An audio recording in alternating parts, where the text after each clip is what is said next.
Depuis mi-février, ça discute pas mal sur les extraterrestres et les ovnis aux États-Unis, et Trump a décidé de déclassifier des documents sur le sujet.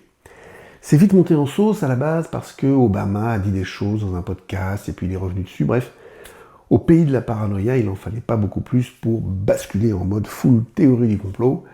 Mais je vous avoue que c'est pas ça qui a retenu mon attention. Non, parce que les Américains fassent beaucoup de bruit pour rien, ça on a l'habitude. Non, ce qui m'a étonné, c'est la réponse des Anglais. Parce que il y a globalement deux questions transcendantales majeures pour l'humanité de notre siècle. La première, c'est sommes-nous seuls dans l'univers? La deuxième, c'est Dieu existe-t-il? Et à l'aube de recevoir potentiellement une réponse à l'une de ces deux questions, la réaction des leaders britanniques, décisionnaires et responsables politiques, a été: est-ce qu'on ne devrait pas sécuriser notre système bancaire?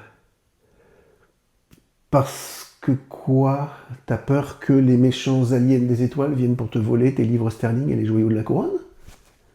Alors, je suis pas complètement stupide, je me doute bien qu'il s'agissait d'éviter une panique financière, quelle que soit l'annonce officielle de la Maison-Blanche, mais je ne peux pas m'empêcher de penser que notre société soit définitivement perdue si la première réaction à tout potentiel changement sociétal profond est « touche pas à mon capitalisme, touchez pas ça !»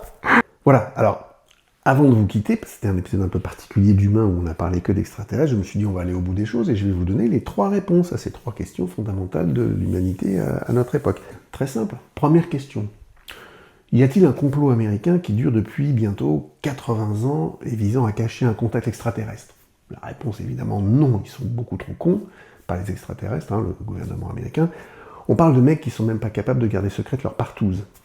Alors garder secrète une rencontre avec des extraterrestres pendant 80 ans, non, c'est pas possible.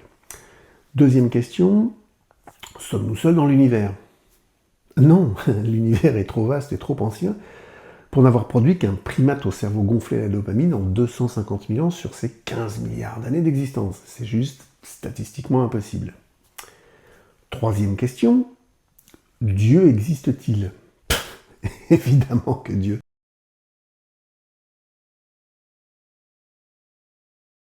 T'en penses quoi, toi, là, les petits primates sur la planète bleue, là-bas?